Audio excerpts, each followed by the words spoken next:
Tifa. Tifa Kujang. Selamat siang teman-teman. Halo. Bunda Kujang. Halo. Apa kabarnya hari ini? Bye. Sehat? Sehat.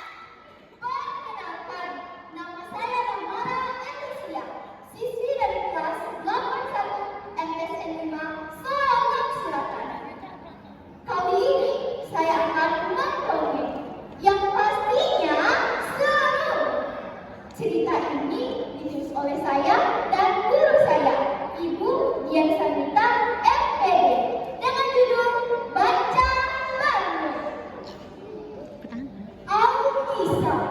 Di Kabupaten Solok Selatan hiduplah seorang perempuan parubaya. Perempuan itu tinggal bersama anak gadis satu-satunya bernama Iman. Iman seorang gadis yang amat cantik. Ia memiliki rambut lurus terbesi sampai ke lutut, kulit putih bersih, mata bulat yang mempesona, sehingga tidak ada laki-laki yang tak tertarik kepadanya. Namun, di balik-baliknya yang cantik, tersembunyi sikap yang amat buruk, teman-teman. Ia sering berbicara kasar, memaki, bahkan berteriak kepada emak. Sejak kecil, Imai selalu dibentak oleh emak. Hal itulah yang membuat ia tumbuh dengan sikap buruk. Parahnya lagi, ia bersikap seperti cicit kepada emak. Semoga teman-teman yang di sini tidak ada yang seperti Imai ya. Suatu hari di bawah sinar rembulan, saat semua makhluk tertidur, Iman terbangun. Iman terbangun oleh suara bising yang berasal dari dapurnya. Emak dengan mata seinya dan setengah kabur beranjak dari kasur lusuh dan berjalan menuju sumber suara dengan membawa lampu cokok sebagai penerangnya.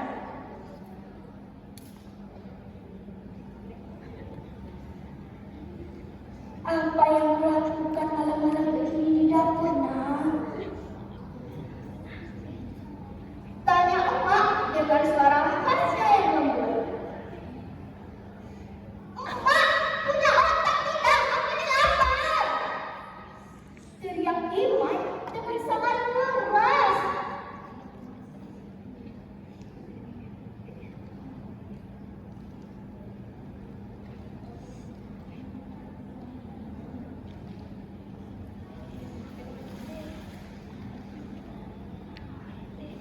Biasa.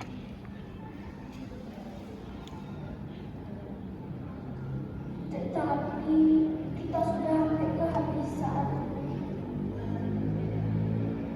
Emak terhenti ketika beberapa piring kaca dilempar Imai ke bagian sudut dapur. Tak tahu sudah keberapa kalinya kau memantik benda di samping emak, nak. Kau bahkan tak peduli melihat emak gemetar dengan suara keras dari benda itu. Imai yang tak peduli pun langsung pergi ke kamarnya dengan wajah merah padam. Emak pun mengikuti langkah anak gadisnya itu. Tiba-tiba langkah emak terhenti. Jangan menuju saya, emak adalah emak paling buruk, ucap Imai yang membuat hati emak iba.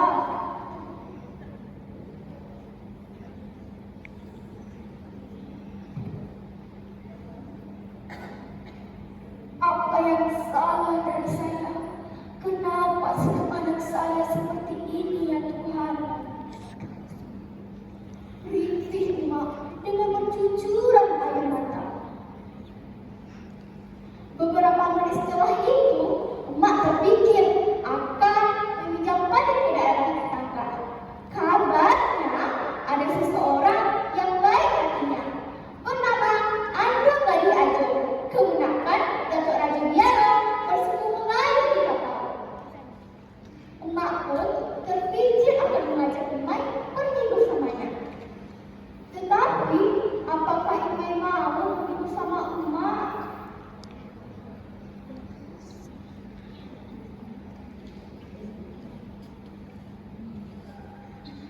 Imai, temani makku mandong dari Ajo ya. Berarti ngomong sudah habis, Nak. Kita tidak bisa makan lagi esok. Sepertinya memang anu dari Ajo yang bisa membantu kita. Jelaskan Mak kepada Imai. Mak kan bisa pergi sendiri. Saya capek harus berjalan sejauh itu. Ucap anak durhaka dengan enteng.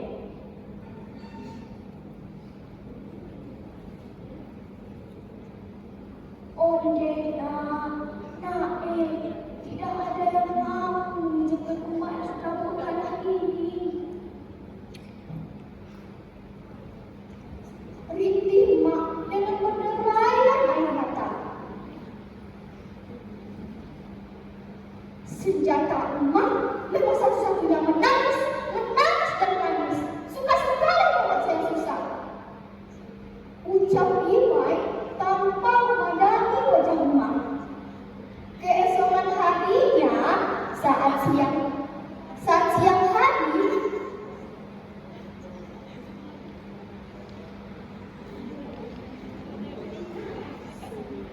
betapa buntutnya saya begitu mempesona.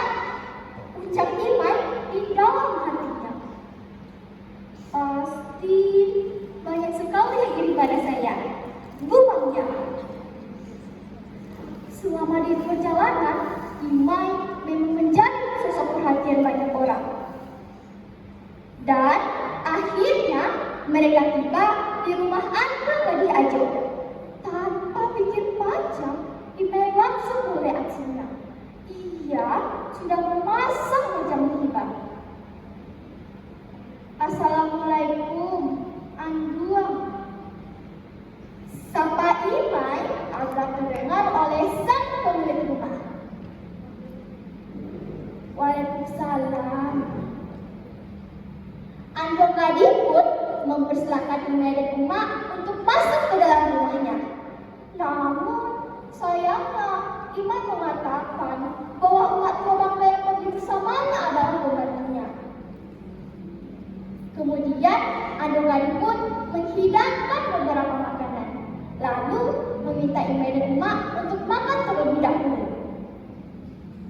Sayangnya anak durhaka itu malah meminta Andong Gadi Ajo untuk menyuruh emak makan di luar. Anduan, perempuan Kobangga itu hanya pembantu, tak usah diberi makan. Kalau memang hendak memberi makan, berikan saja dengan terpuruk. Ketus Imai yang membuat hati Mak semakin hancur. Setelah makan, Andong Gadi pun menanyakan maksud kedatangan Imai. Imai dengan jurus ampuhnya mulai bercerita dulu teman-teman. Tentu saja ia berhasil membuat Andong Gadi tiba dan langsung menyuruh pesuruh untuk mengambilkan bayi. Kemudian Imai pun memohon diri agar pulang untuk tidak maut di perjalanan nantinya. Ketika di perjalanan, Emak menemukan sebuah tongkat dan mengambilnya. Ketika melewati baca, Emak memerankan pegangan tongkatnya. Tiba-tiba, Emak dikagetkan dengan suara teriakan yang berasal dari belakangnya.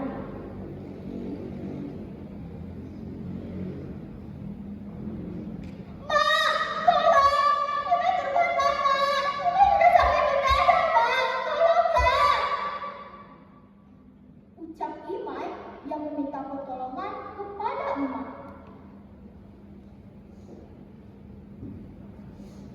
Aku bukan makmu, kata Emak dengan tegas dan lantang. Tolonglah Mak, Ibu sudah sampai ke pinggang. Ibu minta maaf Mak. Ucap Imai yang memohon kepada Emak untuk menolongnya. Emak yang tak tega mendengar teriakan sang anak pun